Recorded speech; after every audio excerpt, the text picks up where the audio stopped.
Yeah, let me go look at that. But let's see if one of the people out there will put a thing in my head. Let us see what demands this chat makes of us. In the meantime, I'm going to keep an eye out for donos. Oh.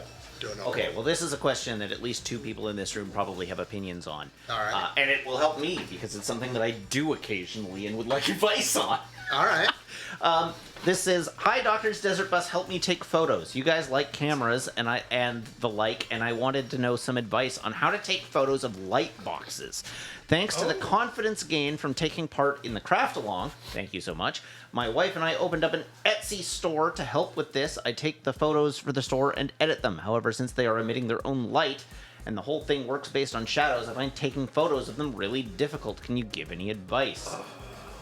From Bagath. Small hole, long time. You go the long exposure route. For something that's backlit like that, I think that's the proper. But I would like to hear from the more professional photographers in the room than me. What would you do, Jordan? Yeah. I would say, hey, Gran, I have an idea. Yeah. I'll edit it if you do it. And then he goes, why are you talking to me? So, yeah. One of the ways you can do it is, as Ian is recommending, put your camera on a tripod. Yes. Set it to a much higher f-stop than usual and do a long exposure. Yes. You can also, if you have or are comfortable using lighting gear, work on balancing it out so that you're adding more light than the light box is emitting. Exactly, so that you're kind of filling in everything else around it. Yes. I I would also highly recommend getting a polarizer, circular polarizer. was going to say, depending on how the glass is, the polarizer, yeah. I mean, that's just going to help you one. Yeah.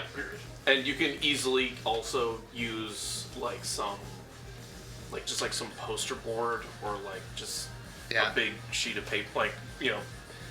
Make sure to get some that are black so that you're able to, instead of getting any reflections or anything like that from the glass. Yeah. You'd be able to kind of what we do. Yeah, you're talking about flagging it out, right? Yeah, you're gonna flag it out. Just cut a hole in the middle of it and stick your camera, your lens, through that hole. Yeah.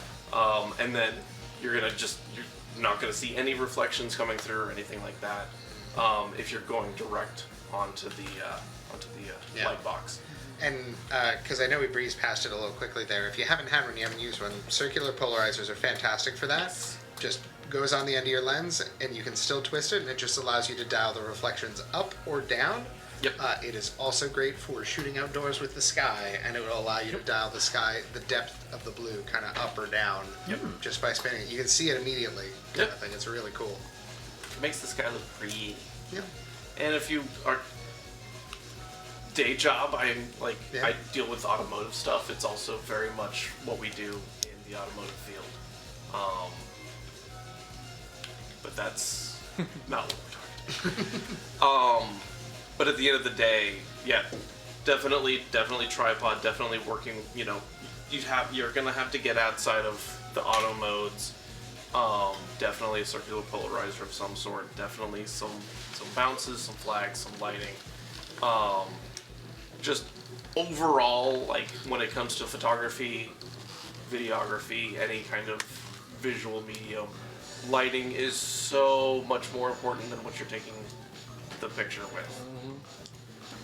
You can have the bottom, basement bottom barrel camera and really good lights, and you'll have an amazing photo. That's part of the trick when they do those, this was shot on an iPhone. It was you just used the phone camera, but you also had stabilizers and lights and all this other stuff. To set it explicitly, your external equipment is going to allow you to make the scene look appropriate for what your camera is. Yeah. Whether you, despite what lens, what your camera's set to, you want to light and bounce and filter for that. Yep. Cool. Thank you. Thank you, man. That was a good one. And I could if, keep talking about that stuff too forever. and if none of that works, Graham Ask Stark Graham. on Blue Sky. Yep. And you too As can get a Graves. question of, why are you talking to me? Yeah. Get back in the mine. And then he'll send you back over to me, and we'll just, keep doing that. But also, absolutely feel free to send me a message on, Blue Sky or whatever. Just be like, hey, here's what I'm doing. Any advice?